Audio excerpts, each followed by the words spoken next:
Elle a vendu son sang pour payer l'école de son fils et a découvert qu'on l'utilisait pour créer des cosmétiques de luxe.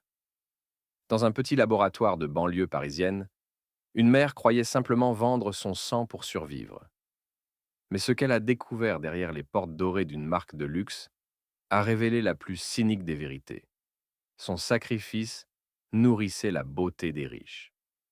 Le laboratoire se trouvait à 2 rues de la station Porte de Saint-Ouen, dans un immeuble gris qui ressemblait à tous les autres. Une façade anonyme, sans logo, sans vitrine. Juste une plaque en laiton où il était écrit Biogène Santé, centre de collecte agréé. Aïssata s'y rendait 2 fois par semaine, chaque fois à la même heure, 7h30 du matin, avant d'aller faire le ménage dans les bureaux d'une société d'assurance. Son fils Malik, 9 ans, restait encore endormi quand elle fermait la porte de leur petit studio de Clichy. Elle déposait un baiser sur son front et murmurait : « Un jour, mon fils, tu ne manqueras plus de rien. » Son sac contenait toujours les mêmes choses. Un sandwich au thon, une bouteille d'eau et la photo de Malik en uniforme d'école catholique. Une école privée, chère, mais la seule où il se sentait en sécurité. Là-bas, on ne se moquait pas de sa peau, de son accent, ni du foulard que portait parfois sa mère. Chaque trimestre, la facture tombait. 850 euros. Et chaque fois, Aïssata devait trouver l'argent. Au début, elle avait fait des ménages de nuit. Puis, les heures avaient diminué. Un jour, une collègue lui avait parlé de ce centre, où l'on pouvait donner du sang contre une petite compensation. « C'est légal, t'inquiète », avait dit la femme. « Ils font de la recherche. T'as juste à t'allonger 1 heure et tu repars avec 100 euros. » 100 euros. C'était une semaine de cantine pour Malik. Un manuel de maths, un peu de souffle avant la prochaine facture EDF. Alors Aïssata avait franchi la porte. L'accueil était clinique. Mur blanc, silence, personnel en blouse bleu ciel. On lui avait fait signer des papiers, parler de projet médical, de dons volontaires et rémunérés pour frais de déplacement. Elle n'avait rien compris à la moitié des mots, mais la main de l'infirmière était douce. Elle s'était allongée, regardant le tube transparent se remplir lentement. Sa tête avait tourné un peu, puis on lui avait donné un jus d'orange et un billet de 100 euros. En sortant, elle avait pleuré. Pas de douleur, de soulagement. Son sang valait enfin quelque chose. Les semaines suivantes, elle revint. Toujours la même procédure. Accueil, piqûre, jus d'orange, billet. Les médecins la saluaient poliment. Un jour, un homme élégant était venu la voir dans la salle d'attente. « Madame Diop, je suis le docteur Langlois. Votre groupe sanguin est rare. Nous aimerions vous proposer un partenariat plus régulier. » Partenariat. Le mot sonnait bien, comme une promotion. Combien avait-elle demandé ? 200 euros la séance, répondit-il avec un sourire. Et nous nous occupons du transport. 200 euros. Elle n'avait pas hésité. À partir de ce jour, une voiture noire venait la chercher chez elle. On l'installait à l'arrière, on lui offrait un café dans un gobelet doré, on l'emmenait dans un autre bâtiment, plus luxueux, près de Neuilly. Là, les couloirs sentèrent la vanille et le désinfectant. Les infirmières portaient du parfum.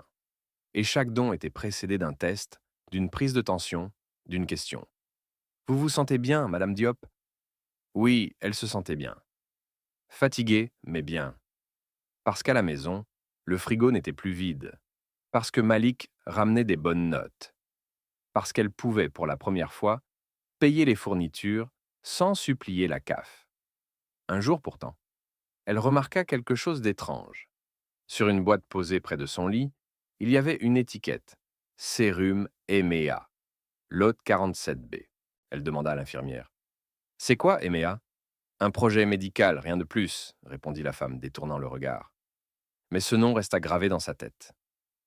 Quelques semaines plus tard, en passant devant la vitrine d'un grand magasin sur les Champs-Élysées, Aïssata s'arrêta net. Une affiche immense couvrait la façade. Une femme en robe blanche, la peau lumineuse, les yeux fermés. Sous l'image, un slogan. EMEA, l'essence de vie. Le nouveau sérum régénérant à base d'actifs biologiques rares. Et au bas de l'affiche, Un détail qu'elle ne remarqua qu'après quelques secondes, un dessin stylisé de cellules, et juste en dessous, les lettres D-O-P, son nom. D-I-O-P.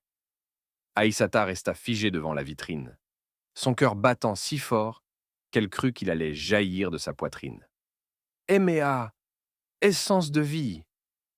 Ce nom, ce logo, cette couleur pourpre, tout rappelait les fioles qu'elle voyait au laboratoire.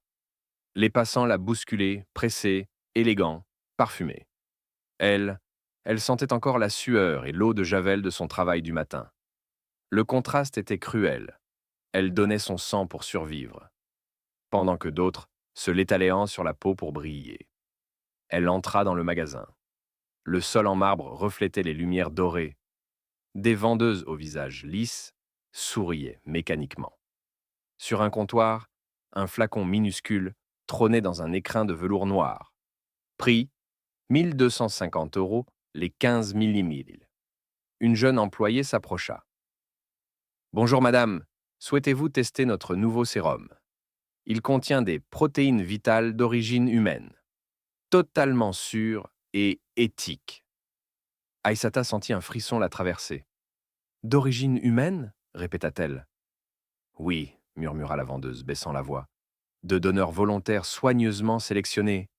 Des groupes sanguins rares. Le sol sembla se dérober sous ses pieds.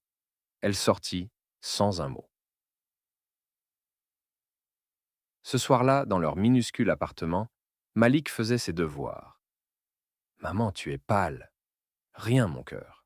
J'ai juste marché trop longtemps. » Mais la nuit, Aïssata ne dormit pas.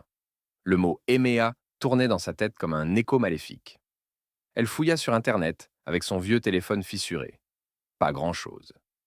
Le site officiel parlait de biotechnologie française et de partenariat clinique confidentiel. Mais une ligne attira son attention. Issue du programme Biogène Santé. Le laboratoire où elle allait chaque semaine. Elle sentit la rage monter. Le lendemain, elle y retourna, déterminée à comprendre. Dans le couloir, tout semblait normal. Les mêmes prom blues, les mêmes sourires froids. Mais cette fois, elle observa mieux. Sur la porte du bureau du docteur Langlois, un badge électronique affiché EMEA Research Division. Son sang bouillonna. Quand il sortit, elle l'intercepta.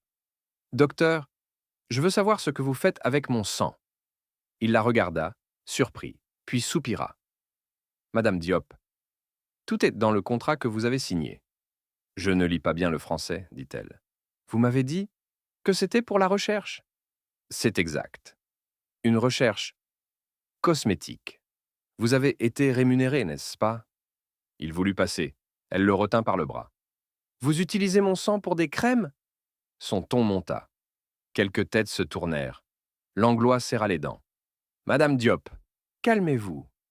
Vous saviez que votre don pouvait servir à la fabrication de produits biologiques.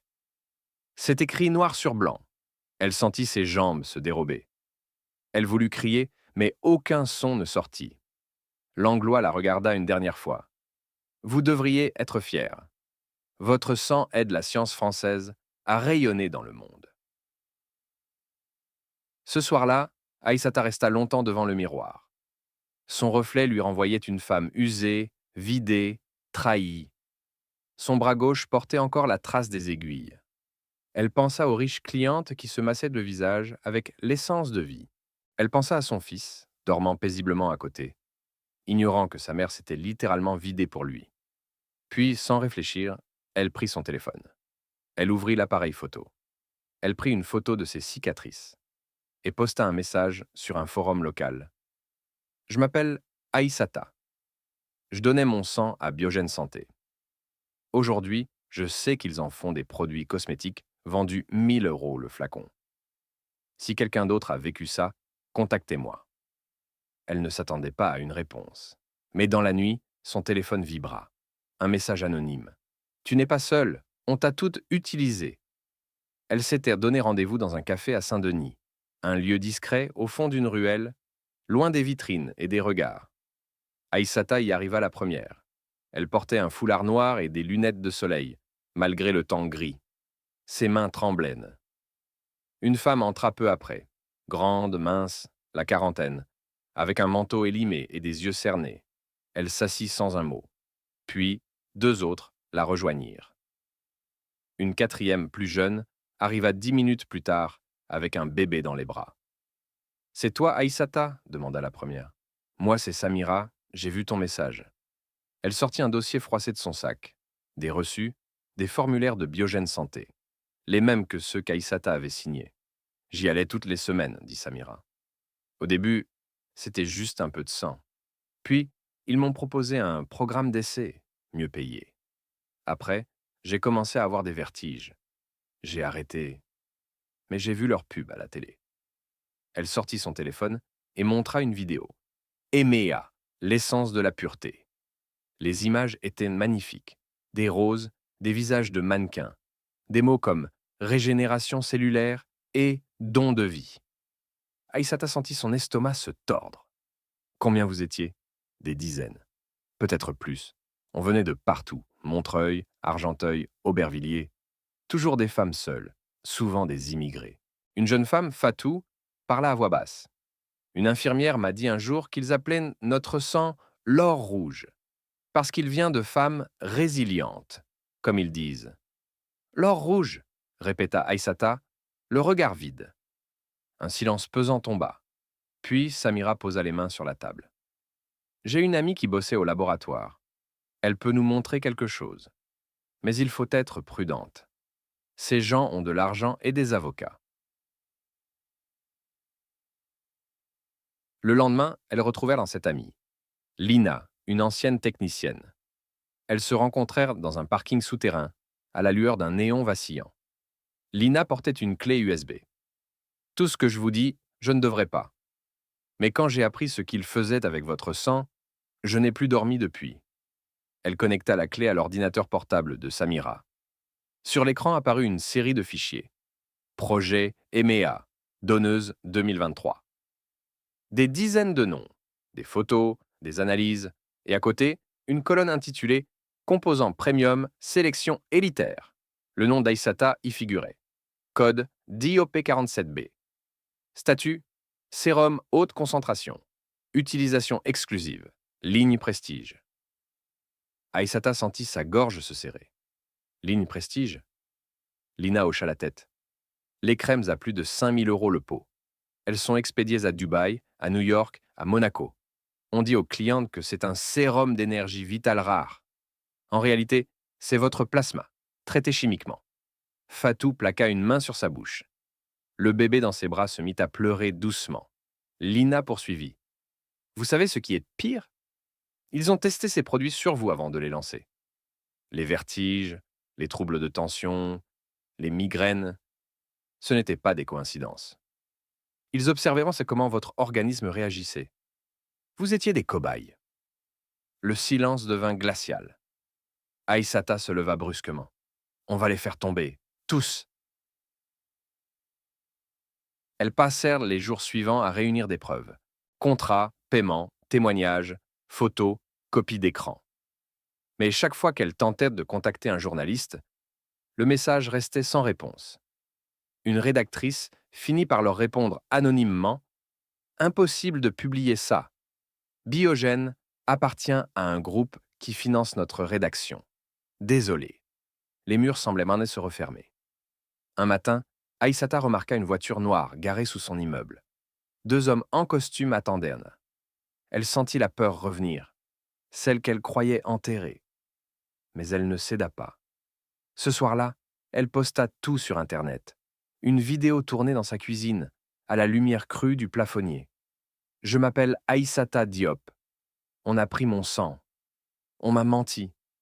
Et maintenant, je veux que le monde voie ce qu'ils font. Elle montra les documents, les photos, son bras marqué d'aiguilles.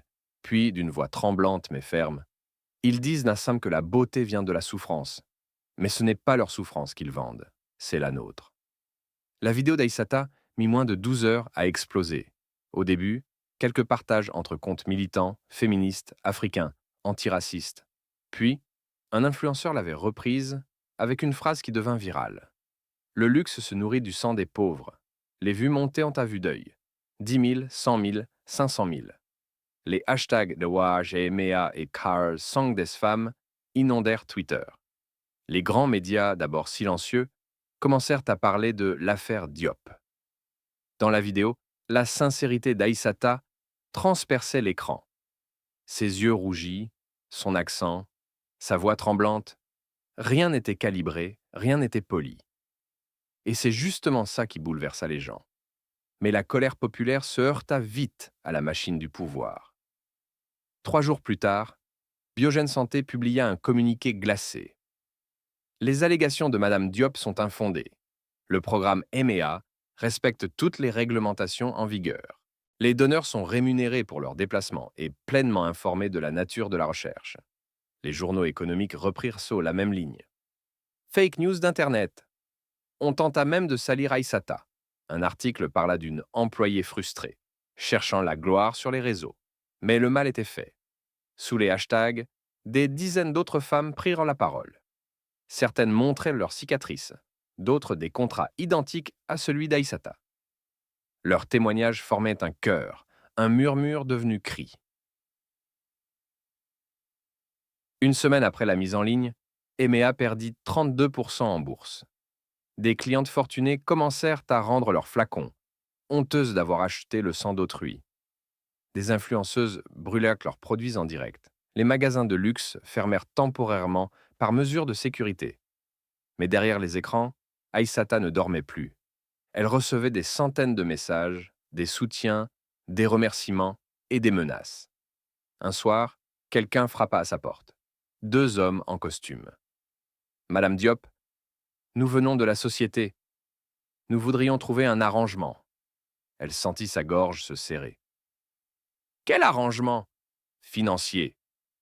Vous retirez la vidéo, vous signez un accord de confidentialité et nous vous versons une indemnité conséquente. Combien? 200 000 euros. Le chiffre flotta dans l'air comme un poison sucré. 200 000 euros, de quoi payer l'école de Malik jusqu'à l'université, acheter un appartement, respirer enfin. Mais elle regarda son fils, endormi, dans la pièce d'à côté. Et elle dit « Mon sang n'est pas à vendre une deuxième fois. » Les hommes échangèrent un regard froid, puis partirent sans un mot. Le lendemain, un site anonyme publia des informations exclusives sur elle, qu'elle aurait menti sur ses papiers, qu'elle avait déjà été hospitalisée pour troubles mentaux, qu'elle inventait des histoires pour de l'argent. C'était faux, bien sûr. Mais Internet, lui, ne distingue plus le vrai du faux. Peu à peu, les vues diminuèrent. Le flot de colère se dissipa, remplacé par de nouveaux scandales, d'autres indignations. Le monde passa à autre chose.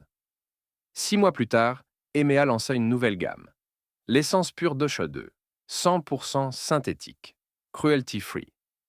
La publicité était splendide, les visages encore plus lisses. Et dans les coulisses, Biogène rouvrait ses centres sous un autre nom.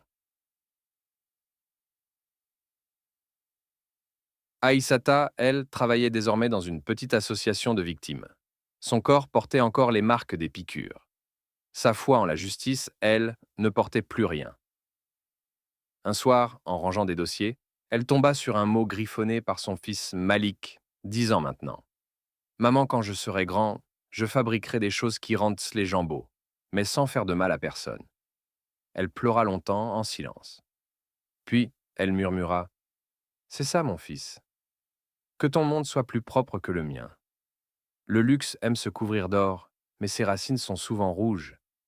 On dit que la beauté a un prix, mais rarement qu'il est payé par ceux qu'on ne voit pas. Et parfois, les cicatrices les plus invisibles sont celles que le monde porte collectivement, quand il choisit d'admirer plutôt que de questionner. Si cette histoire t'a touché, partage-la. Pas pour la viralité, mais pour la vérité.